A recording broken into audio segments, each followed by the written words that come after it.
Welcome to Project U 2.2. I am Carrie Helmer, and on this podcast, we dive deep into mindset, growth, and finding your spark again. I have spent over 30 years as a teacher, helping students navigate challenges, expectations, and the pressures of growing up. I've walked alongside people in transitions, loss, and self-discovery. And now I help adults and teens reconnect with themselves, release pressure, and live more fully. This show is for anyone who's ever felt like they are performing instead of living, striving instead of enjoying, or chasing perfection at the cost of their peace. Today, I'm excited to bring you a conversation with someone I met on a retreat in Europe, someone who embodies reflection, depth, and emotional awareness in a way that will inspire you to pause, rethink, and reconnect with yourself. Let's get started.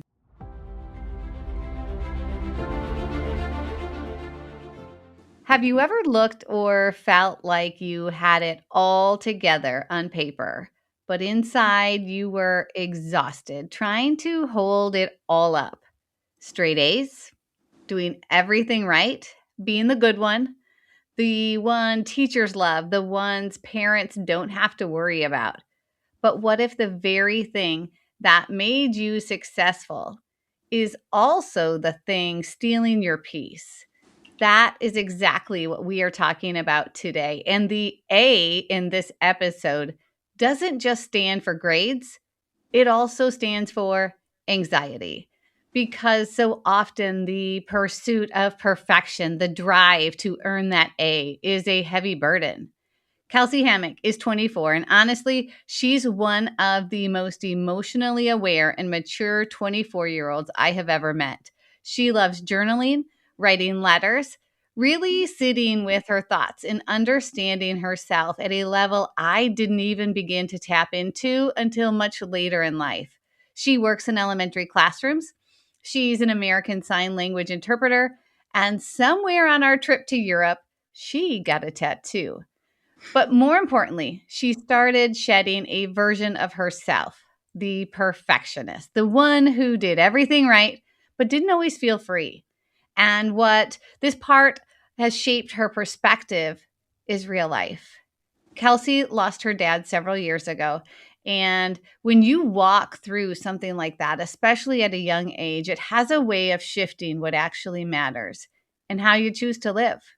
This conversation is for the high achieving student, the people pleasing adult, and every parent raising a kid in a world that tells them their worth is a grade, a score, or a perfectly curated life. Let's get into it. Welcome, Kelsey. Thank you so much. Even just listening to that intro, I'm like, oh my gosh, that's going to hit all of these pieces. I'm so excited to get into this. So nice to have you to reconnect. All right, Kelsey, we want to get to know you a little bit better. So in my classroom, I used to put students in the hot seat. We're going to put you in the hot seat. So no overthinking these, no trying to get the perfect answer, just the first thing that comes to mind. Ready for this? Yes. Okay. If you could give your younger perfectionist self one piece of advice, what would it be?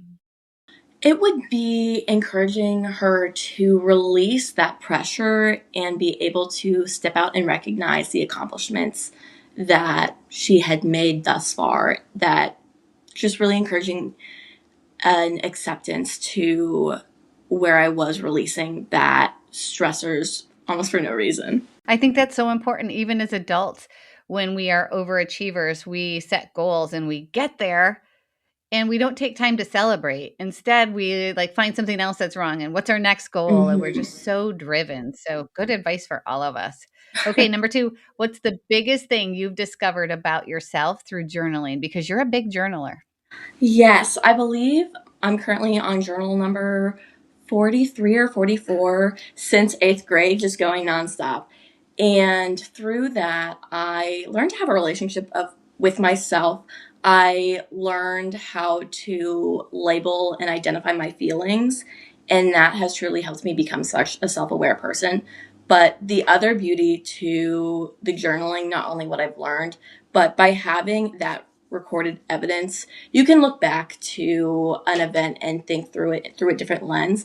But I have the receipts of my eighth grade self, like my eighth grade brain, my ninth grade brain, seeing some of these things, and it can be a tough time to get through and reread where I was, but there's such a beauty in having that frozen in time account of your life circumstances. I love that you have them all the way back from 8th grade.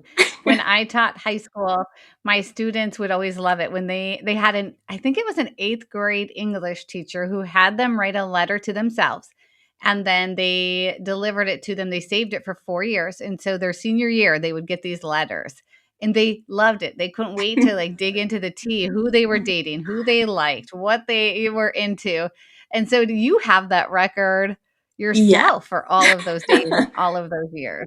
How fun. A little Yeah. fun to travel back in time sometimes. Okay, the tattoo in Europe. Was Yeah. that impulsive or did you like deeply think that through and want that?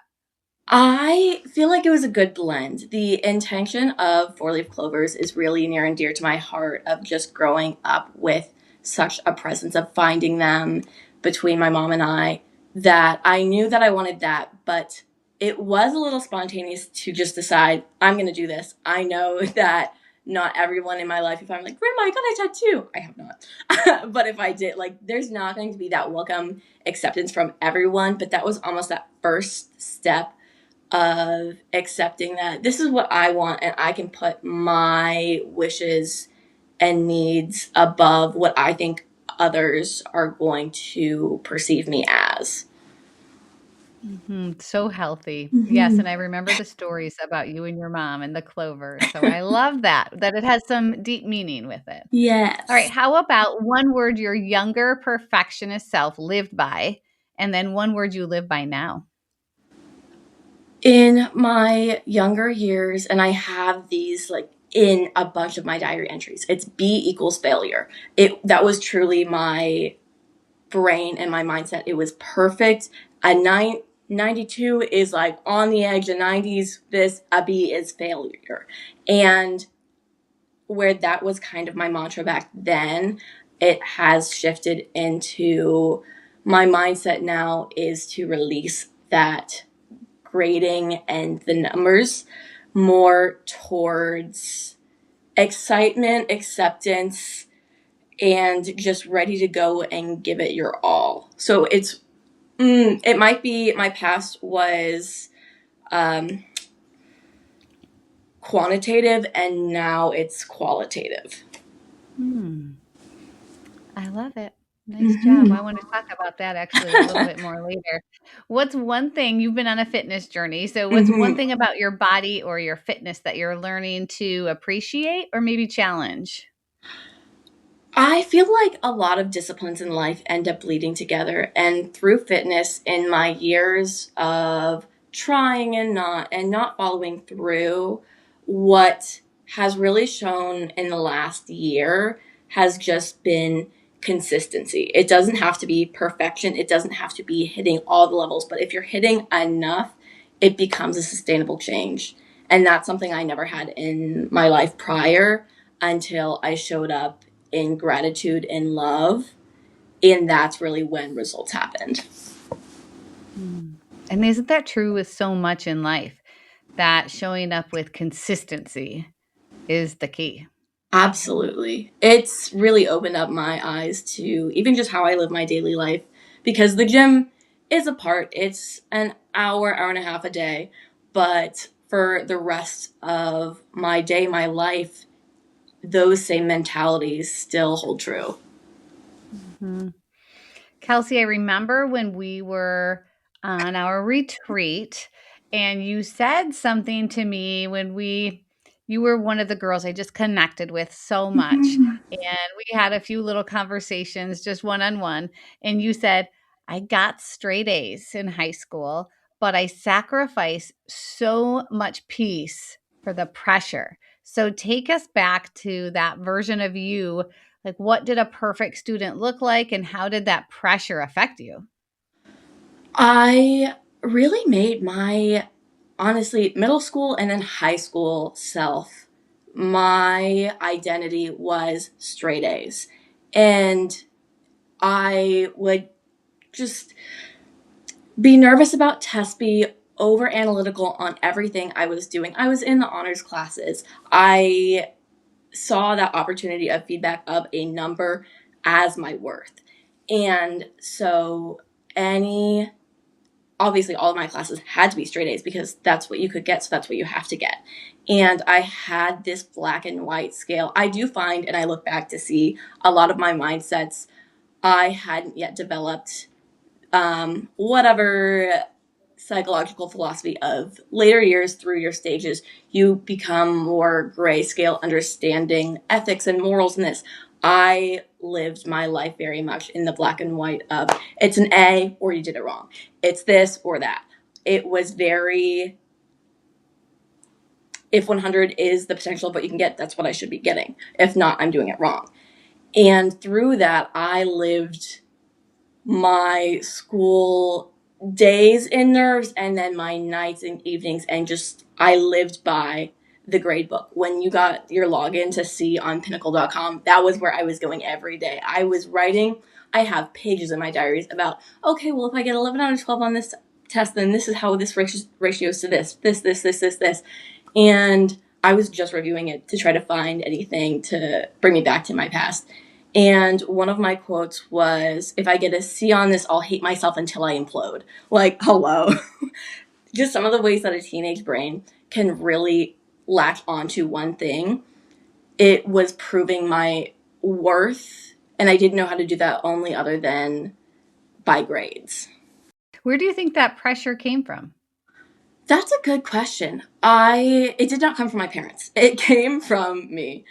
And the childhood that I had was amazing. My parents were very supportive. And I think I turned that into, oh, I have all these things, so I have to prove perfection. There's no excuse not to. And there would be times where I'm just beyond stressed, in tears, in my moments, and my mom's trying to coach me through it, saying like, Kelsey, it's okay.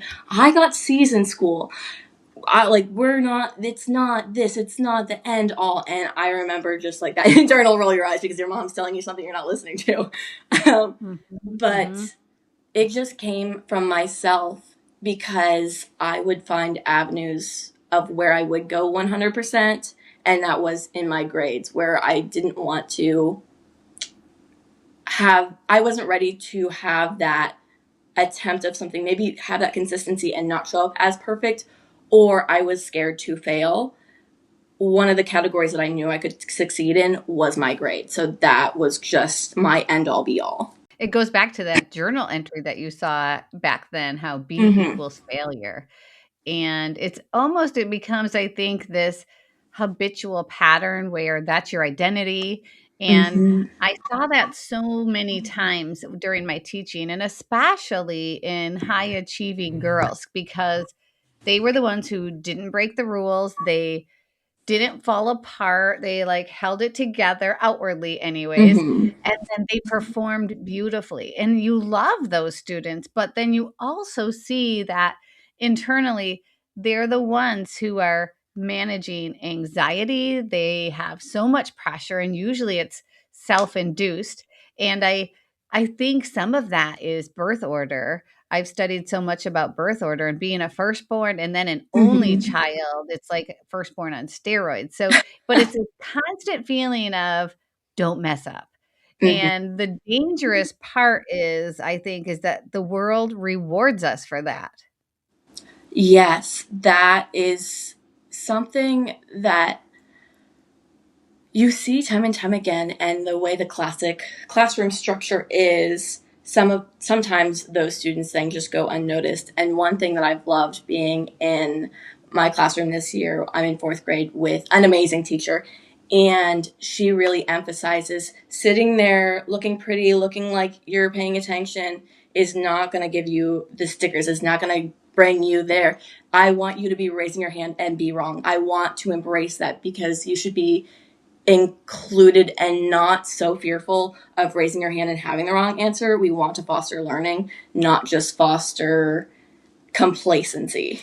I agree with that, and I think accolades to that teacher because I remember as a new teacher wanting my students to just sit there and to be well behaved because I was dealing with the content and dealing with delivery, and I it was hard to deal with the classroom management. And you wanted, when a principal came in to observe you, you wanted all the students to get it right Mm-hmm. because you felt like it was a reflection of you. But the more experienced you become as a teacher, the more you crave that, the realness. You want students to I loved it when students would get up to the board and I would have them. And I don't care if you make a mistake. I want you to make a mistake because I want everyone else to see those. And that's where the true learning happens. So I love that. As a Yeah. teacher, I loved it when students earned A's because, and even as a parent with my three boys, like I loved it when they earned A's. But I will also say this that I quickly learned that the grade isn't just, it's not the important thing. And that took me into my adulthood when I was on the opposite end of it. So I remember one time a parent called me, Mm-hmm. and this was several years into my teaching career, and she was arguing with me about giving her son a B plus for the end of the trimester. And she was trying to convince me to change it to an A for college purposes. And I was always understanding and I tried to help my students in every way, but I just couldn't justify just changing the grade because the parent had asked me and they hadn't earned that. But yet that caused a very unhappy parent and even a little bit of a rift between the relationship with me and that student. And then I remember students crying, like you had mentioned earlier, if they got a 93% on a test and they were devastated because they wanted to score higher. And it was so interesting to watch that pressure that we put on ourselves, and it isn't helpful. And as a teacher, I love those students that you were just talking about who worked hard, who asked questions, who were engaged, and they were really putting in the effort. And those were the students who were really learning, and they weren't doing it for the grade, but for life. And I think when you do that, then that grade comes naturally. So Mm-hmm. I'm curious, Kelsey, if you ever felt that pressure growing up, or maybe even now in a different way where you're either fully engaged or not fully engaged because you're so obsessively just chasing perfection, but not soaking up the experience. That's a good self audit. I feel like in the natural times in my life where it was very much the grade equals my worth in high school, I learned a little bit to go for it, but not put the shaming pressure on myself in college and as well in my master's. Now that I'm living at a point that no one's handing me a grade book of what I'm currently showing up as, that has allowed myself to really just trust where I'm at and do that self reflective work on my own. See what results I am getting if, in whatever senses, whether that's my career, whether that is in the gym, whether that's just anything in life. I feel like it helps me stay more in tune with the current moment and how I'm presenting myself and what I'm learning from it versus it used to be block out the lesson so I can focus on what to get right. Teaching to the test, learning from the test, because it wasn't even the teachers that were doing it. It was just that pressure on myself. And the best thing that I did for my very first semester in college, because my high school, I had a 4.0 all through my years. And I was also thinking like, okay, so I do want to get straight A's, but I'm not going to like hate myself through it in the way that I did in high school. And I had a 2 credit beginner honors what a thesis looks like course. And I got an A minus, and that was on my first transcript. And I was like, this is actually so freeing because now I can't get a 4.0. So now I don't have to stress about getting a 4.0. So I can still strive for my A's, but on its own, that was that next step that I almost needed to release that obsession over perfection. When did you realize that perfectionism wasn't serving you? Was it that point that and you started letting go?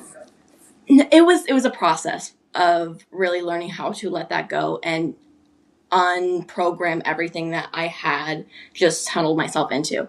But as you said in my intro, that in my past when I was in high school, my dad was diagnosed with cancer, and then it was a pretty fast progression by the point that he passed away. And this was my senior year. So I had gone through my black and white everything. It's A's or failure. This is this and this and this and this.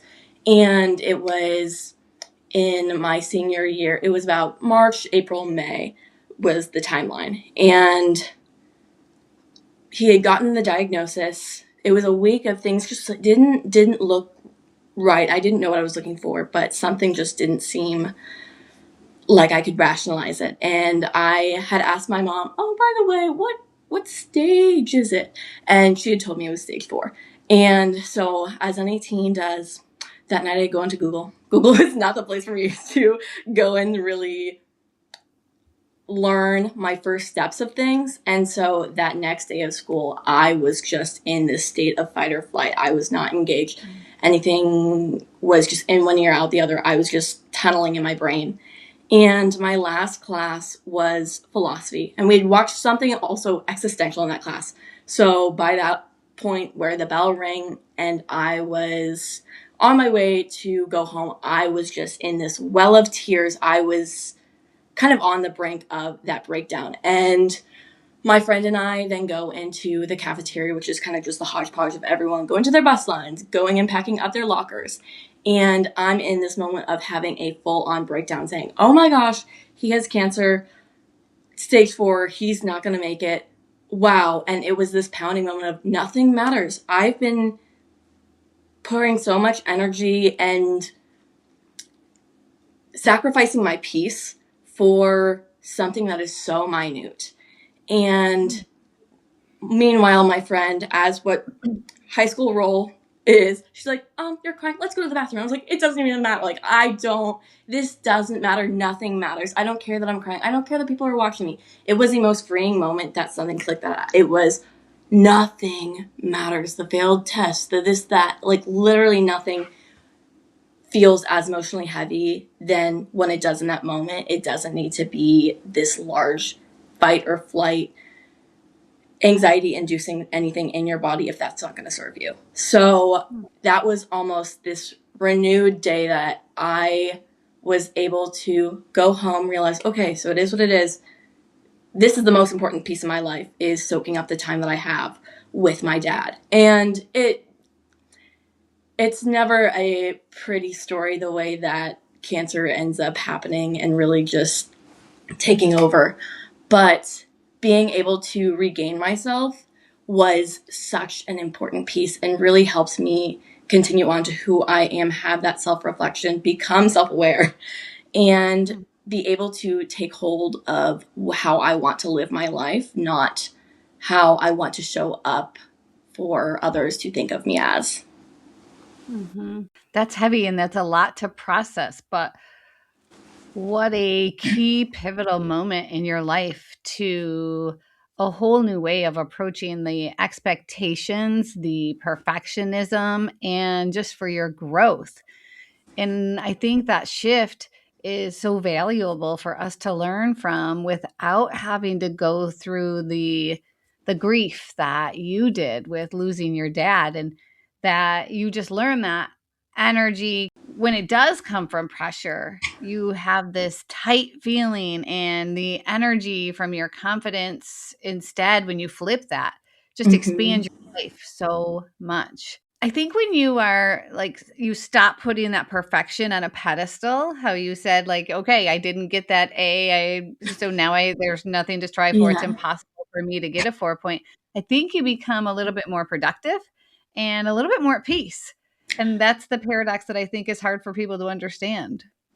Yes, it really just helped flip me onto such a different path because there was that feeling of nothing matters. You can literally just swipe it off. And the next freeing aspect is it released the fear of embarrassment. The way that high schoolers are so in their mind about, oh my gosh, that's embarrassing. Oh, the common phrasing was always, oh, I hate myself, this and that, I'm so stupid. And those are almost just abrasive now when I hear like, "Oh, what do you mean you hate yourself?" That became such an intentional switch. When something embarrassing would happen, it was me verbally saying, I love myself, and just adding in more padding of positive affirmations really just changed who I was in my life. But it became this next freeing piece that nothing matters in a good way. Embarrassment's a construct. I love myself. I'm not hating myself through these things. I'm powering myself up and seeing what I can do with that energy. Beautiful. I think in middle school and high school, I don't think so much as in college, but there is this feeling of superiority, like, hey, what'd you get on the test? And then there's that embarrassment of not wanting to say, and the classifying and the stacking of, of yourself against other people, because it's just so talked about that it's so important to kids who do well, and then the embarrassment factor for the other kids. So in my classroom, I want to break this down very simply for anybody to understand. So if you imagine two students, student A, so this is the Kelsey, middle school, high school, you almost were driven by fear because you had to get an A because B equals failure. Mm-hmm. And then your nervous system is in stress mode the whole time, every time before a test, before a quiz, and waiting for those grades and checking your grade book constantly. And then there's student B, who is who you've become, who you are driven more by growth, actual real growth, with that philosophy of, I want to learn, I want to improve, I want to do my best. But then I think your nervous system becomes a little bit more open and allows you to engage more. Yes. And really, just looking back, I'm not remembering the specifics of the grades. I'm remembering the content. So that was so important in my college years as I'm learning the building steps of my career and how to interpret 101. That, like, I took my American Sign Language classes, and then you take interpreting classes. And the first 2 to 3 years you're doing it through school, it's really rough. You watch these videos, and it's kind of just that, like, almost that humiliation ritual of, like, okay, so now I have to watch myself for 20 minutes, and you're kind of failing, but it's embracing that quote unquote failure, and you identify each of these things of what you can do better. And it's really crazy how you approach it, because I did have those student A's in my class that were, oh my gosh, this and this and this, and now it's another thing and this, and I'm so bad at this, and I'm this.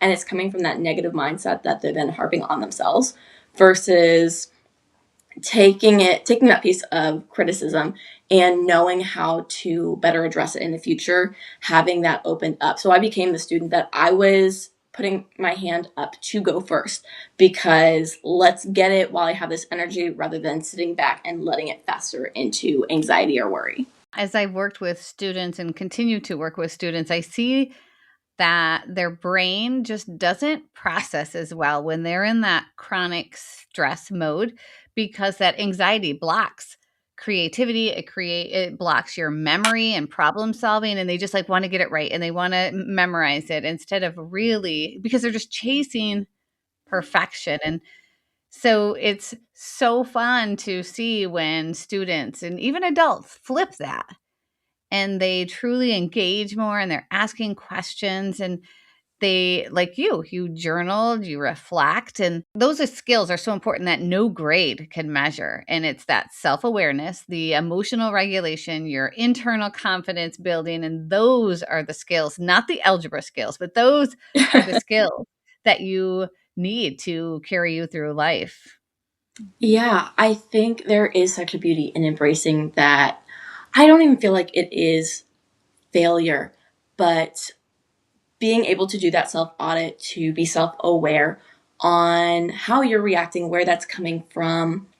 It's being able to accept either what didn't come to fruition or ways that you want to improve, because so many people are closed off on it, are very deflective, and are not ready to open up to see where they could improve. So they're feeling very stagnant. It's that closed mind versus that growth mindset. And it takes intentional work. So, for parents listening, if your child is getting good grades, but they're constantly overwhelmed, anxious, afraid to fail.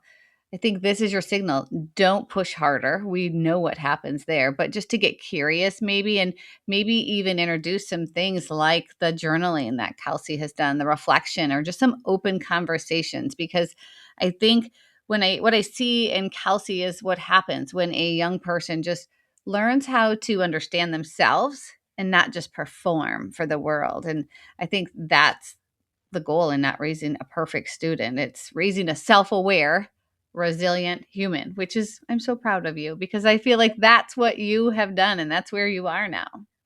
Yeah. In some of the Mhm. things that are on paper, a lot of the resume looks like it's those perfect pieces, but that's less of what I resonate with. It's not the labels, it's not that quantitative data, like I was saying, used to be my mindset. It's the quality, it's how am I feeling? And when I was living this way of having these quote unquote successes, I wasn't feeling that. So, really embracing your emotions and that qualitative data, that is so just vital, because if you have all of these things but you're bogged down by your mindset, you're not really going to enjoy the experience. I will say that I was head of the math department. And so over the years, I looked over several resumes as we prepared to interview new math teachers coming in. And one of the pieces was they had to submit their undergraduate grades. And I would always look at those.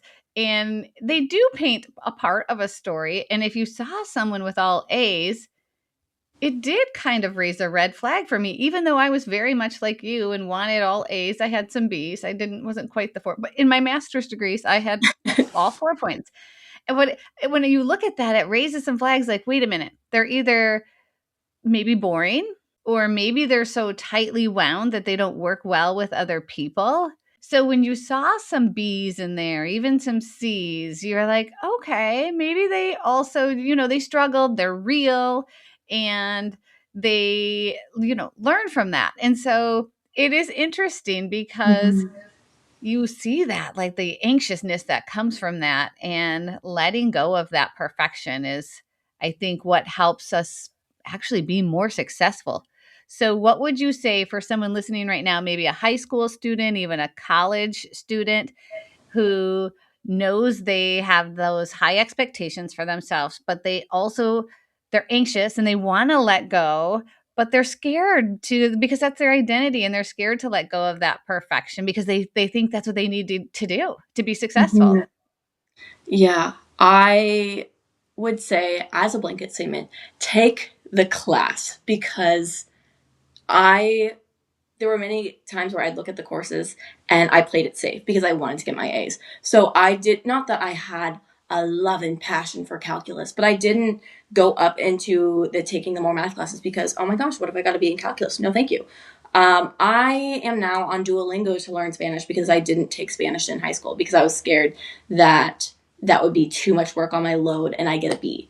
So finding those ways that you're restricting yourself if there's actually the course that you want to take and you're fearful out of it, so you're not taking that action, take that action and Mm. swap it towards, there's like a challenge out there where you're trying to collect rejections, and that was another little baby step that I took, of collecting rejections. And that being the worst thing that happens is someone tells me no. That may feel frightening in that moment, but that lets you have the sense of freedom that is kind of the same way of nothing matters. It's okay.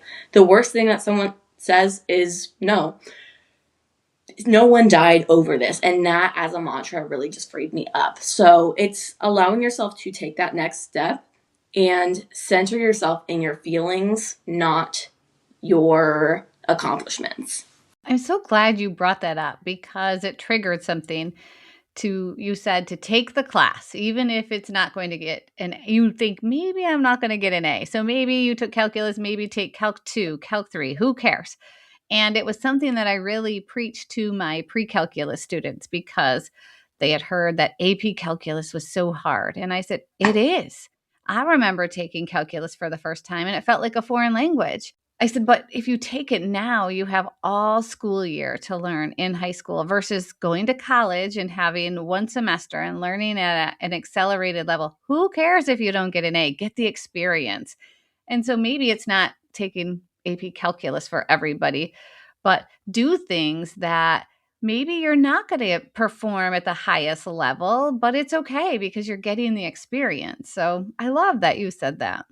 Yes. Another quote that came up within this last year in the fitness journey that I've been on, where I used to go pedal to the metal, 100% showing up for everything, and then I'd then crash and take time off. And that was always the pattern that I found myself in. But there was a concept that you want to be aiming for B plus or even B minus work. If you can just be consistent enough to go. It doesn't have to be that perfection that you're hitting the highest weights of all the reps of every single thing. As long as you're showing up, it doesn't have to be perfect. You're still making that growth. And to me, that was really this aha moment of, oh my gosh, a B minus is going to be celebrated. Wow. It's also almost that piece where there were some students, and I never understood how they were doing it, but they didn't do something or they had half done their homework, but it's already late, so I'm just going to let it be a 0 because it's not really that done. Turn it in, get the 55%, and that's going to help you get somewhere versus being so scared that you're not even trying. You're failing yourself just by doing that.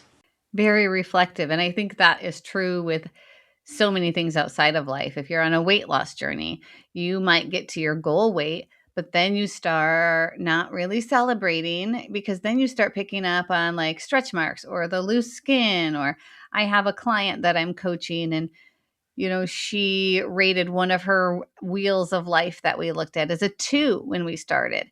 And then she rated it after some time of working together as a 6 or a 7. And she didn't celebrate because she said, "Oh, I still have so far to go." And I'm like, "Wait a minute. You started at a 2 and now you're rating yourself as a 6 or a 7? Like, that's huge growth." And so I think it's so important. And sometimes we don't see that in ourselves. And so it's important to maybe you need someone else to point it out to you. But growth is growth. And you might not be to that A yet. You might never get to that A, but you're growing. Talk to me about Europe because I think I watched you go through that week and saw a lot of things and thoughts that were unlocked and ideas that maybe you'd been holding on to reserve. So, can you share a little bit of maybe it's Europe, maybe it's a different trip or a different time when you took some action to unlock stuff that had been built up and you just saw it released a little bit? Yeah, I think there's something really magical about a retreat space where there's other people surrounding you that are also looking for that up level, that are really invested in your success. And that was the perfect place to not only put my journal thoughts out there, but get to talk with people and recognize, oh, some of these feelings were really self limiting. Seeing and what made sense in my brain then couldn't even be rationalized. It was an overarching fear of perception of others. So between that and then the fear of failure, even in my career, where it was that on paper I have these successes, but I still feel like I'm in that lack energy. By being able to work through some of these things, when I got back, it was just opportunities left and right. And it has continued to be so by just putting myself out there and becoming the student again, rather than pretending that, oh, I have this certification, so I know everything that I'm doing. You're always a student in so many regards for life. But by embracing that energy and coming into a space of wanting to learn and to embrace your failures, to switch it, you're really just improving at each next level. And for that retreat, that gave me the quote unquote permission to do what I want, to get the tattoo, to decide, yes, I do want to move, to make decisions that I had the vision for, not out of explaining the reasons why to others. That is freeing in itself. And so let's go back. You just said you moved. So, yes, now you've moved to Austin, right? That is in my mind. I have I have the lease secured and all of that, so I'm ending this year out with the best bang that I can and taking my time in Missouri, and then I will be starting and making those next jumps and ready to accept of what comes into fruition, what doesn't work out like I thought, and get to really up level into who I want to be and who I see I'm not showing up as at the current time.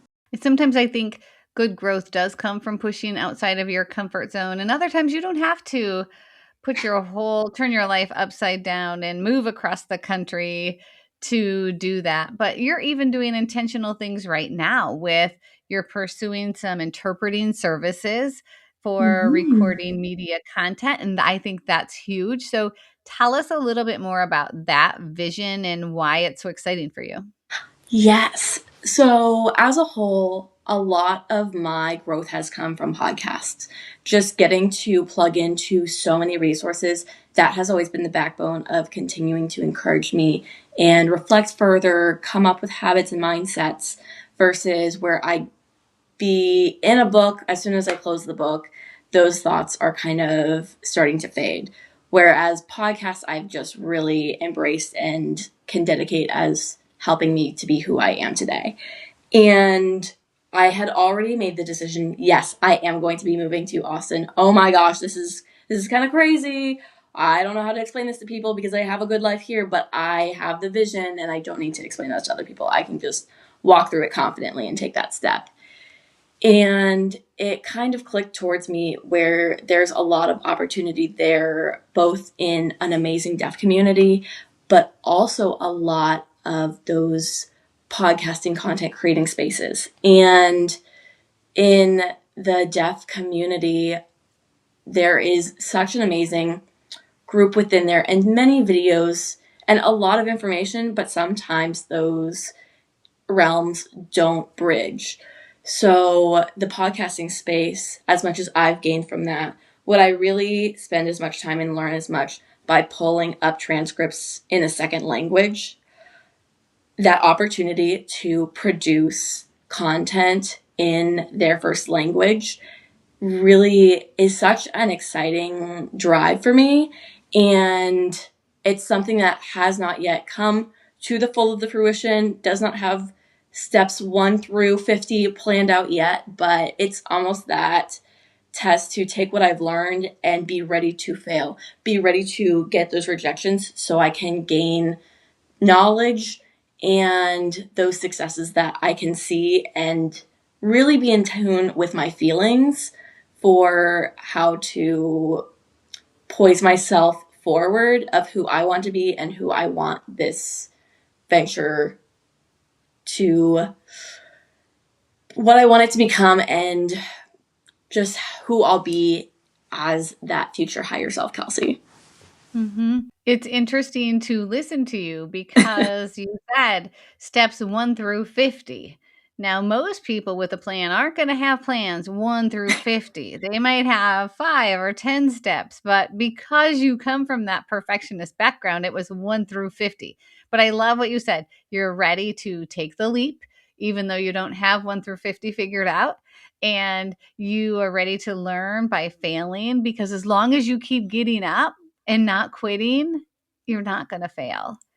And I think that's such a great example for listeners because growth isn't just this internal thing. Because if you wait for steps 1 to 50 to be ready, you'll never get there. So, by you releasing some of that perfectionism and really understanding yourself and wanting that growth, I think it gives you clarity, and maybe you're not feeling super clear right now, but on the other side you're going to have so much clarity, and you know what else, you'll have gained so much courage, and by just stepping into those new opportunities and taking those risks and creating something that's so meaningful. I had an uncle who was hearing impaired. Is there like a person, or where does this passion come from for you? I started learning American Sign Language in high school, and in middle school, I became friends with a girl and her parents were deaf, so known as Coda's Children of Deaf Adults.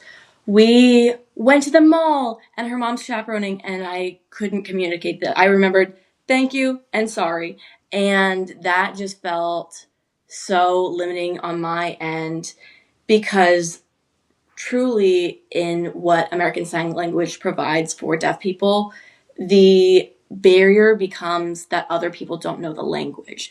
It's not a disability and it's not that impairment. It's a language barrier between what the hearing world expects people to meet at.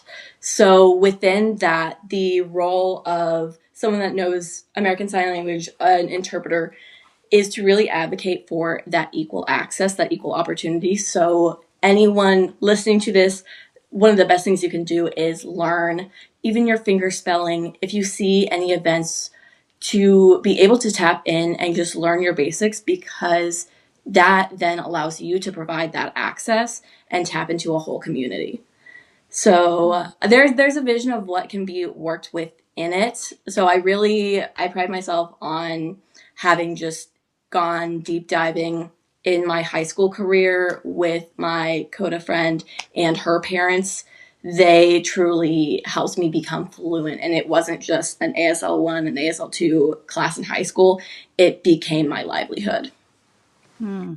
Okay, I'm gonna apologize for my ignorance because to me, and I need some guidance here. To Mm-hmm. me, I thought saying deaf was maybe not the politically correct way, that they would rather be called hearing impaired, but you just pointed out that it's not an impairment and that it is like a second language, which really was a light bulb moment for me because it really was. Okay, when I went to Germany and I couldn't converse and the frustration, and then I knew a little bit because I'd taken a couple years in college of German, and how freeing it was to have a few words to make it through. So talk to me about the whole classification. What's appropriate? What, dig a little here for me. Yeah, Educate me. absolutely. So, just as you think, where like, okay, what are the right ways? There has been a progression through culture and different terminology of what seemed to be right at the times. And these days, it's deaf and hard of hearing. So, the deaf community is the overall umbrella term. People can choose whatever their identities are. It's not about the paper. It's not about what the audiology test says. You're this percent, so that means you are this.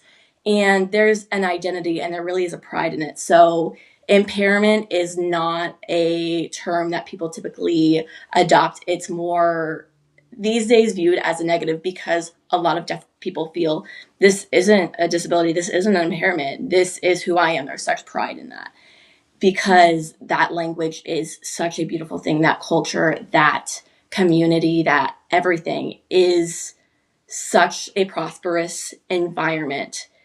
It's then how to bridge that on those that don't know. And as you said in your tours to Germany, having your few words is just that next step of like, okay, so now we can work with this.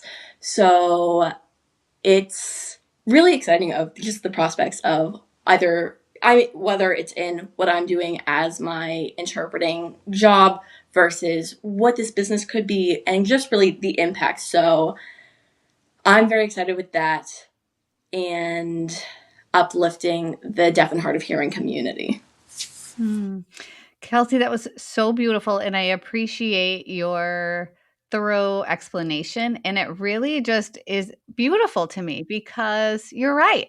They're not impaired and they communicate differently, but they're still like the same person, but they communicate with a different language. And so you couldn't have said that better. I appreciate that. And that was a good shift for my lens. Yes. Kelsey, you have walked through so much pressure, high expectations, mostly placed just internally, and even loss. And instead of letting that harden you, you have chosen to meet life with reflection and not just avoidance. And I think that that is rare.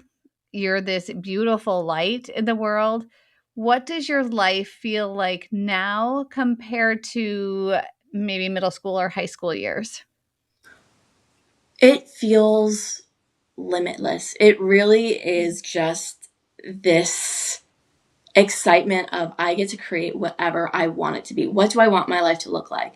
When I felt that I had the permission to move, it was that moment where I was like, I don't have plants. I can't keep plants alive. I don't have pets. I don't have anything. Like, I can do what I want, because what's the worst that's going to happen? I move somewhere. I don't like it. The worst con is that I have a lease, and the lease is for a finite time.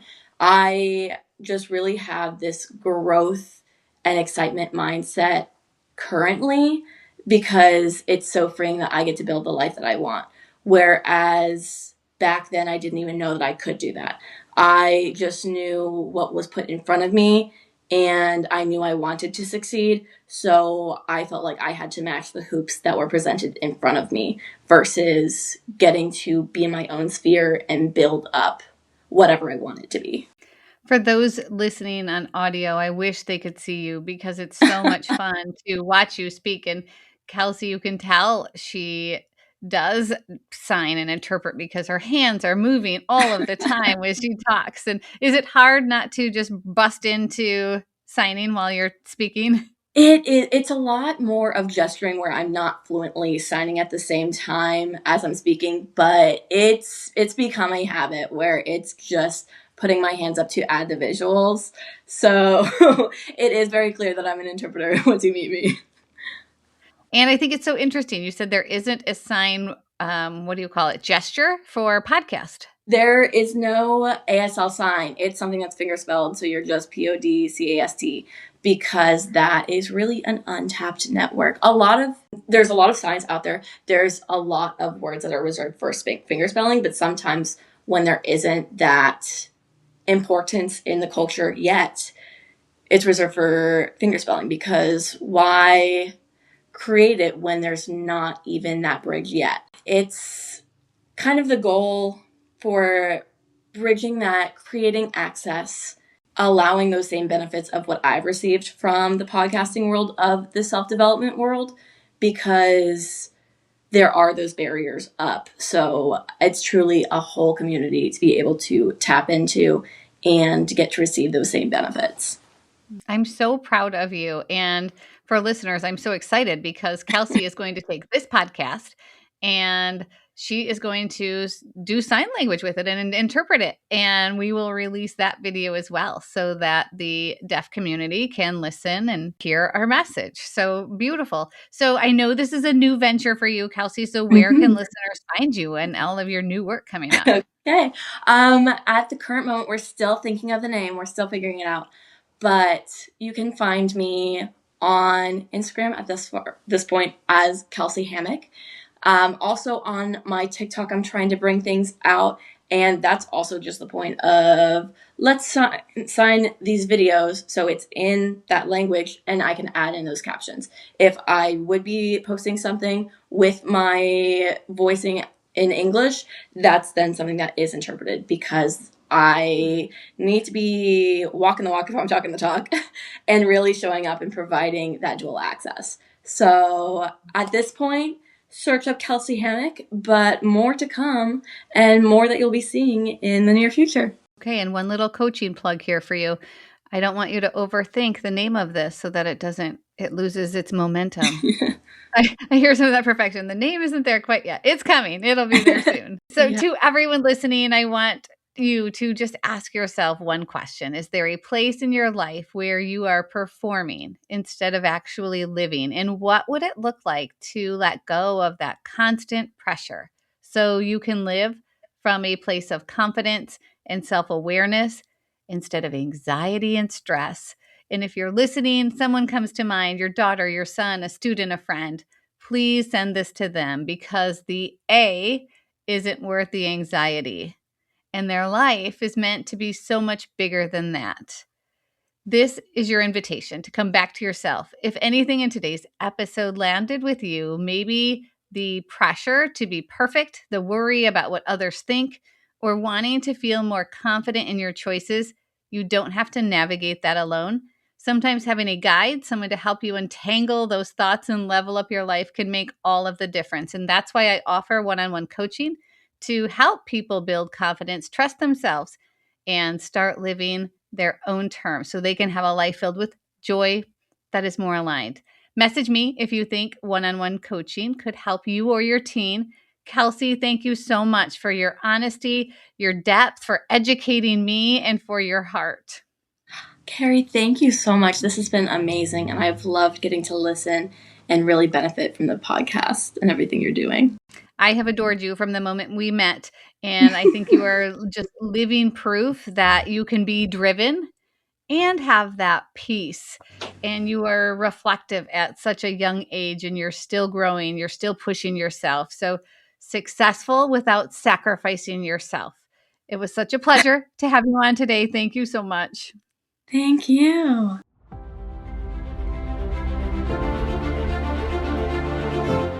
Have you ever had an embarrassing moment of signing where you totally flubbed up? Um, yes, for sure. There are a lot of signs that are very close in nature, and there's some signs that are not appropriate and there's some signs that are. So it's also a piece of like making sure that you are doing it properly. And that's sometimes where learning from online and from hearing people that may not have that knowledge can skew some signs. So it is very important to kind of just root it back into the deaf community if you're ever looking. The rule is you're supposed to wait for a deaf person to give you a name sign. And my name starts with a K. This is a K. P also goes down like this. So K and P. And my friend, who's also like ASL 1, ASL 2, we don't know, we're in high school. And she's like, that's so, like, you don't have a name sign. And she's like playing around and she's like doing something. And she's like, oh, that's kind of cute. And I was like, oh, that is kind of cute. We go on a field trip where we're going to Maryland School for the Deaf. And we're meeting other high schoolers that are deaf. So, like, they are fluid. We're saying, again, please, slower. Hello? And I was asked, oh, do you have a name sign? And I was like, no, I don't. It's not from a deaf person. No, I don't have a name sign. Come to find out a week later, that girl signs my hearing name, given name sign. And immediately that deaf person's like, huh? That's the sign for something very inappropriate.